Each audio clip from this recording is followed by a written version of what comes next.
Tuhan. Malam ini kita akan mendengarkan firman Tuhan. Kita baca dari Wahyu pasal 3 ayat 1 sampai 6. Wahyu pasal 3 ayat 1 sampai 6. Kita akan baca firman Tuhan ini secara bergantian. Nanti saya bacakan ayat yang pertama, Bapak Ibu ayat kedua, secara bergantian sampai selesai. Wahyu pasal 3 ayat 1 sampai 6. Demikian firman Tuhan. Dan tuliskanlah kepada malaikat jemaat di Sardis, inilah firman Dia yang memiliki ketujuh roh Allah dan ketujuh bintang itu. Aku tahu segala pekerjaanmu, engkau dikatakan hidup, padahal engkau mati. Bangunlah dan kuatkanlah apa yang masih tinggal dan sudah hampir mati, sebab tidak satu pun dari pekerjaanmu aku dapati sempurna di hadapan Allah Allahku. Karena itu ingatlah bagaimana engkau telah menerima dan mendengarnya. Turutilah itu dan bertobatlah. Karena jikalau engkau tidak berjaga-jaga, aku akan datang seperti pencuri, dan engkau tidak tahu pada waktu manakah aku tiba-tiba datang kepadamu. Tetapi di Sardis ada beberapa orang yang tidak mengenakan pakaiannya. Mereka akan berjalan dengan aku dalam pakaian putih, karena mereka adalah layak untuk itu. Barang siapa menang, ia akan dikenakan pakaian putih yang demikian. Aku tidak akan menghapus namanya dari kitab kehidupan, melainkan aku akan mengaku namanya di hadapan Bapakku dan di hadapan para malaikatnya. Siapa bertelinga hendaklah yang mendengarkan apa yang dikatakan Roh kepada jemaat-jemaat. Puji Tuhan. Haleluya. Saya bicara malam ini dengan tema jemaat di Sardis. Saya akan menyampaikan firman Tuhan malam ini. Kita berbicara malam ini tentang jemaat di Sardis. Nah, saudaraku sekalian, ayat yang baru saja kita bacakan ini memuat tentang surat yang Yesus diktekan kepada Yohanes untuk dikirim ke gereja di Sardis. Ini surat Yesus yang didiktekan kepada Yohanes untuk dikirim ke gereja di Sardis. Kenapa harus memberikan suatu perintah atau peringatan atau nasihat kepada jemaat di Sardis? Ya karena reputasi gereja itu jauh dari kenyataan, jauh dari kebenaran. Ya. Gereja di Sardis ini sudah tidak sesuai lagi dengan apa yang Tuhan mau. Memiliki reputasi sebagai gereja yang hidup, tetapi sebenarnya gereja itu mati. Apa maksudnya saudara sekalian? Seperti saat ini, zaman sekarang banyak sekali gereja-gereja yang kelihatan hidup, yang kelihatan monohok, ya, yang kelihatan maju, tapi sebenarnya di hadapan Tuhan gereja itu mati. Dan gereja yang sebenarnya itulah kehidupan kita, hidup kita, anak-anak Tuhan. Itulah gereja yang sebenarnya.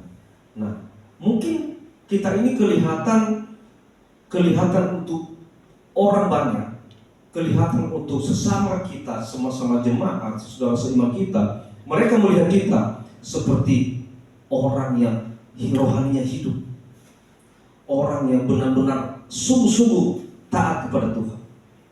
Tapi sebenarnya kita tidak tahu. Hanyalah Tuhan yang bisa menilai apakah kita itu benar-benar hidup apa enggak di hadapan Tuhan. Sama dengan jemaat di Sardis, ya, kelihatan mereka itu seperti hidup, padahal dikatakan pada kenyataannya mereka itu jauh dari kebenaran, mati di hadapan Tuhan. Kita mungkin kelihatan seperti rajin beribadah, rajin datang melayani. Tapi apakah iya hidup kita sudah sesuai dengan apa yang Tuhan mau? Jangan-jangan hanya yang kelihatan saja yang kelihatan seperti hidup.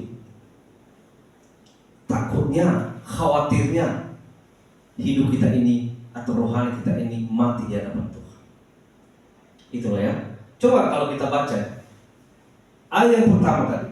Dan tuliskanlah kepada malaikat jemaat di Sardis, inilah firman Dia yang memiliki ketujuh roh Allah. Ketujuh roh Allah ini adalah menunjuk kepada roh Allah itu sendiri. Dan ketujuh bintang itu, apa itu ketujuh bintang? Ini ketujuh bintang ini merupakan perwakilan utusan dari jemaat Sardis yang sedang mengunjungi Rasul Yohanes. Dan ketujuh bintang itu, aku tahu segala pekerjaanmu. Aku tahu segala pekerjaanmu. Engkau dikatakan hidup, padahal engkau apa? Mati. Saudara sekalian, makanya saya bilang, jangan terlalu kaku saat ini melihat gereja yang kelihatan monohok di mata manusia. Itu nggak penting. Yang terpenting itu sebenarnya dia itu hidup atau mati nggak di hadapan Tuhan. Tuhan tahu loh. Tuhan tahu bagaimana kehidupan kita yang sebenarnya. Makanya saya sering katakan di sini, ya. Ketika kita duduk di gereja ini, ketika kita duduk sedang beribadah, sedang melayani, tidak kelihatan apa kita itu orang benar apa bukan. Di gereja ini kelihatan semua seperti malaikat, seperti orang benar. Kelihatannya itu di mana? Ketika kita di luar sana, ketika kita di tengah-tengah masyarakat lain, ketika kita di tengah-tengah lingkungan, ketika kita di tempat pekerja, disitulah kelihatan aslinya kita. Benar nggak kita itu orang benar seperti yang kelihatan di gereja apa bukan? Engkau dikatakan hidup padahal engkau mati. Ya. Ayat itu dikatakan bangunlah dan kuatkanlah apa yang masih tinggal yang sudah hampir mati. Ini luar biasa loh. Tuhan masih menginginkan jemaat-jemaat di Sardis itu, katakan yang masih tinggal, yang sudah hampir mati. Tuhan katakan, bangunlah dan kuatkanlah apa yang masih tinggal yang sudah hampir mati itu. Makanya ya saya sedih kalau melihat jemaat sudah disuruh datang ibadah, masih aja jual mahal. Sudah disuruh ayo rajin datang ibadah, masih aja malas-malasan. Ini loh Tuhan katakan malam ini. Bangunlah dan kuatkanlah apa yang masih tinggal yang sudah hampir mati. Jangan-jangan rohanimu udah hampir mati. Tuhan katakan malam hari ini, bangunlah dan kuatkanlah. Sebab tidak satu pun dari pekerjaanmu aku dapati seperti di hadapan Allah. Jangan-jangan pelayanan kita selama ini, apa yang kita kerjakan selama ini dalam pelayanan ini, jangan-jangan Tuhan katakan, ya, tidak satu pun dari pekerjaanmu aku dapati sempurna. Jangan-jangan pelayanan kita selama ini hanya sisa-sisa dari waktu kita berikan untuk Tuhan. Lalu kita datang melayani Tuhan seolah-olah kita itu udah maksimal, ya, sudah totalitas. Padahal sebenarnya kita hanya memberikan sisa-sisa waktu kita. Dan ketika kita keluar dari sini, kita hanya omdo di depan ini. Keluar dari sini kembali seperti orang dunia. Makanya Tuhan katakan, tidak satu pun dari pekerjaanmu aku dapati sempurna di hadapan Allahku. Sangat menyedihkan saudaraku sekalian. Kalau kita hanya melayani di tempat ini, kita hanya beribadah di tempat ini, tetapi menurut Tuhan tidak satu pun didapati yang baik, yang sempurna. Kenapa? Karena kita tidak totalitas memberikan waktu kita untuk Tuhan. Kita beribadah tidak totalitas, kita melayani tidak totalitas. Akhirnya Tuhan katakan, tidak satu pun dari pekerjaanmu aku dapati sempurna di hadapan Allahku. Karena itu ingatlah bagaimana engkau telah menerima dan mendengarnya, turutilah itu dan bertobatlah. Ya saudaraku, ini firman Tuhan ini sungguh keras loh. Tuhan katakan, turutilah itu apa yang sudah kau dengarkan. Bagaimana kau telah menerima dan mendengarnya, turutilah itu. Tuhan. Haleluya. Karena jika engkau tidak berjaga-jaga, aku akan datang seperti pencuri. Dan engkau tidak tahu pada waktu manakah aku tiba-tiba datang kepadamu. Banyak kejadian saudaraku sekalian. Ya, banyak kejadian. Mengatakan nanti aja lah melayani, nanti aja datang beribadah, nanti aja sungguh-sungguh. Kalau nanti saya udah nggak sibuk, kalau pekerjaan saya udah selesai, kalau ini semua bisnis udah ada yang menangani, kalau saya udah tua, kalau tiba-tiba Tuhan panggil. Hah? Setelah udah nggak bisa bangun baru bilang, Tuhan, kalau aku sembuh aku melayanimu lagi. Kata Tuhan, udah terlambat kamu. Tuhan katakan, ya, jika engkau tidak berjaga-jaga, aku akan datang seperti pencuri. Dan aku tidak tahu pada waktu manakah aku tiba-tiba datang kepadamu. Kedatangan Tuhan itu tidak semata-mata menuju kepada hari kedatangannya atau yang kata agama luar sana itu kiamat. Tidak. Kedatangan Tuhan itu dia bisa datang dalam kehidupan masing-masing, kehidupan kita, kehidupan saudara dan kehidupan kita semua. Masing-masing dia bisa datang. Kita nggak tahu. Saya nggak tahu kapan Tuhan datang dalam diri saya. Tiba-tiba Tuhan panggil saya. Saya tidak tahu kapan Tuhan datang dalam diri kalian, dalam diri Bapak Ibu. Tiba-tiba Tuhan panggil. Ketika Tuhan sudah panggil, tidak ada lagi waktu untuk Tuhan, saya mau bertobat, Tuhan, saya mau melayani. Udah enggak ada. Tapi selagi ada waktu saat ini, layanilah Tuhan. Puji Tuhan. Haleluya. Tuhan katakan, firman Tuhan mengatakan, selagi hari masih siang, kerjalah selagi hari masih siang. Artinya apa? Selagi ada waktu, bekerja. Selagi ada waktu, layani Tuhan, datang kepada Tuhan. Nanti kalau sudah malam, artinya apa? Kalau Tuhan sudah datang, nggak ada lagi waktu untuk bekerja. Jadi ini waktu kita untuk bekerja.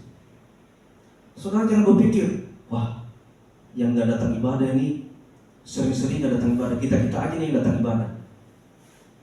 Waktu kita tidak akan sia-sia, saudaraku. Puji Tuhan, tidak akan pernah sia-sia. Ya, nanti Tuhan datang seperti pencuri.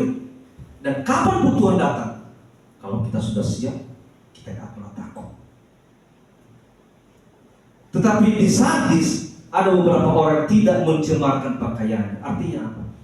Di sadis itu, walaupun mereka itu semua mati di hadapan Tuhan, tapi Tuhan katakan ada beberapa orang yang tidak mencemarkan pakaiannya. Pakaian itu menuju kepada kehidupan. Ada beberapa orang yang tidak merusak kehidupannya, yang tidak merusak jiwanya, yang tidak merusak rohaninya. Ya. Mereka akan berjalan dengan aku. Di sini A besar berarti berjalan dengan Yesus dalam pakaian putih, dalam kesucian. Jadi mereka berjalan bersama dengan Yesus dalam kesucian karena mereka adalah layak untuk itu. Puji Tuhan. Barang siapa benar, ia akan dikenakan pakaian putih yang demikian. Aku tidak akan menghapus namanya dari kitab kehidupan. Luar biasa sekali. Kalau kita tidak mencemarkan kehidupan kita masih memakai pakaian putih.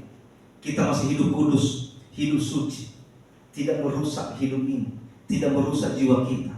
Kita tetap hidup dalam kebenaran, hidup kudus, ya, tetap kokoh dalam kesucian di hadapan Tuhan. Dikatakan apa? Aku tidak akan menghapus namanya dari kitab kehidupan. Puji Tuhan. Tuhan Yesus tidak akan menghapus nama kita dari kitab kehidupan kalau kita tetap mengenakan pakaian putih, kalau kita tetap menjaga kesucian kita, kekudusan kita. Melainkan aku akan mengaku namanya di hadapan Bapakku dan di hadapan para malaikat. Haleluya. Saudaraku sekalian, tidak akan pernah sia-sia ya. Tidak sia-sia ibadah kita, tidak sia-sia kehidupan kita yang selalu berjalan dalam kebenaran.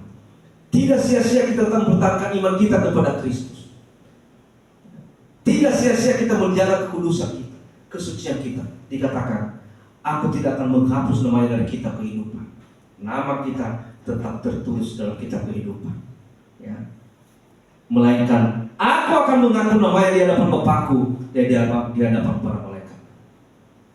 Saudara sekalian, Yesus Kristus itu adalah Tuhan yang kita lihat.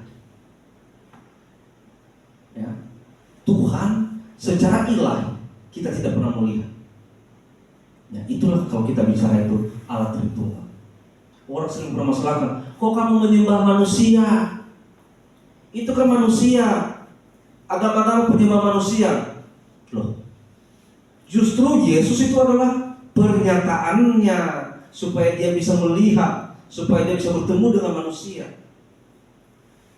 Kalau Allah dalam keilahiannya kita tidak akan pernah melihat. Dan nanti di surga yang bisa kita lihat itulah pribadi Yesus. Karena itulah pribadi yang bisa kita lihat, Tuhan kita. Ya. Jadi nanti katanya, melainkan aku akan mengaku namanya di hadapan Bapakku dan di hadapan para malaikat. Yesus nanti akan mengaku. Inilah mereka-mereka orang-orang umatku yang ada namanya dalam kitab kehidupan. Kan itu tujuan hidup kita kan? Tujuan hidup kita itu apa? Hidup yang kekal. Kenapa kita capek-capek sekarang beribadah? Kenapa kita capek-capek hidup benar? Kenapa kita capek-capek menjaga hidup kudus, hidup suci? Kenapa kita capek-capek tidak mau bergaul dengan dunia? Kenapa? Tujuan kita adalah supaya kita mendapat hidup yang kekal. Haleluya. Saudara sekalian, dikatakan ya pada ayat ke-6, siapa bertelinga hendaklah ia mendengarkan apa yang dikatakan Roh kepada jemaat-jemaat. Namun saudara sekalian, ya, kalau kita lihat tadi dikatakan bahwa bertobatlah.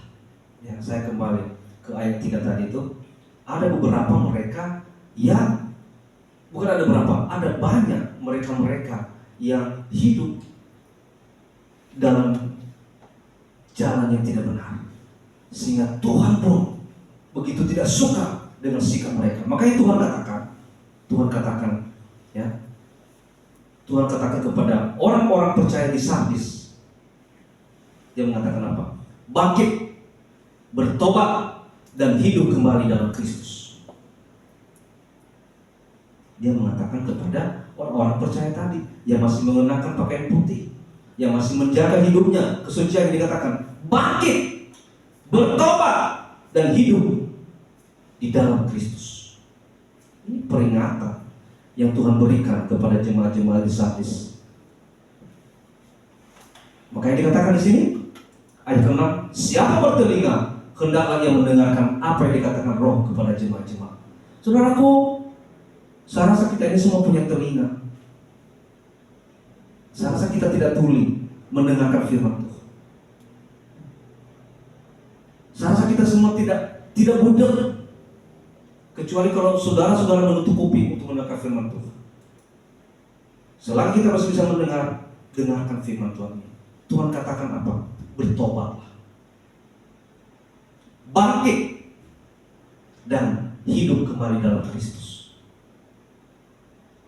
Jujur, sebenarnya kalau bicara soal capek, soal sibuk, soal repot, kita ini juga nggak kalah-kalah capek, nggak kalah-kalah sibuk, nggak kalah-kalah repot. Kita ini sibuk, repot, capek. Tapi firman Tuhan mengatakan, apakah engkau masih mengenakan pakaian putihmu? Apakah engkau masih menjaga kesucianmu? Kalau engkau masih menjaga kesucianmu, nanti namamu ada dalam kitab kehidupan. Tapi ketika engkau tidak bisa menjaga itu, namamu terhapus dalam kitab kehidupan. Ayat 6 dikatakan, siapa bertelinga hendaklah ia mendengarkan apa yang dikatakan Roh kepada jemaat-jemaat. Ya. Malam ini kita sudah dilaut oleh firman Tuhan. Kita semua telah mendengarkan sabda Tuhan malam ini. Ayo kita gunakan telinga kita yang Tuhan sudah berikan kepada kita untuk mendengarkan setiap sabda. Ya. Jangan sampai kita bernasib sama dengan jemaat-jemaat di Sardis. Kelihatannya datang ibadah, kelihatannya datang berdoa sungguh-sungguh, Yang ada gereja-gereja saya banyak lihat tuh, doa teriak-teriak, nangis-nangis, jingkrak-jingkrak. Tapi Tuhan katakan, apakah itu berkenan di hadapan Tuhan? Apakah kehidupannya berkenan di hadapan Tuhan? Jangan-jangan dia seperti jemaat di Sardis, hanya kelihatan supaya dia dilihat orang rohani, supaya saudara-saudara seimannya mengatakan, wah ini sangat-sangat sungguh-sungguh intim banget dengan Tuhan. Tapi itu bukan tolok ukurnya, saudaraku sekalian. Tolok ukurnya adalah ketika kita itu bisa menjadi saksi dimanapun kita berada, bukan hanya di dalam gereja, di luar sana juga kita bisa menjadi saksi, menjadi berkat. Kalau saja kita menyaksikan kedatangan Paus Fransiskus, ya, datang ke Indonesia, kita baru menyaksikan. Saya juga kagum. Begitukah umat Katolik ini mengagungkan Paus mereka, pimpinan Katolik tertinggi sedunia, Paus Fransiskus. Dan coba lihat Indonesia, Pak Presiden menyambut Pak Paus itu dengan begitu hormat luar biasa.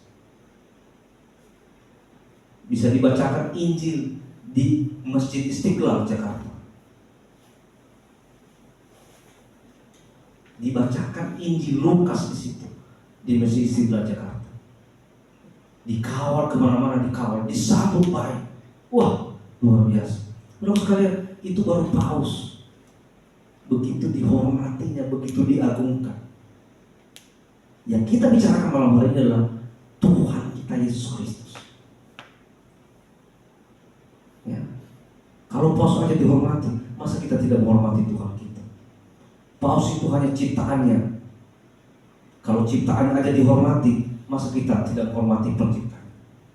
Ya, mari saudara sekalian, jangan sampai kita bernasib sama dengan jemaat-jemaat di Sardis. Ayo, yang Tuhan lihat itu hati kita, ya, bukan apa yang terlihat di luar. Hati kita. Kalau hati kita benar, kalau dalam hati kita ada kesungguhan, dalam hati kita itu ada kebenaran, maka terpancar dari kehidupan kita, dari penampilan kita sehari-hari, dan kita juga bisa menjadi berkat dimanapun kita berada. Puji Tuhan, haleluya, Tuhan Yesus memberkati. Mari kita akan pujian buat Tuhan. Ku cinta Kau, rahmat-Mu nyata bagiku.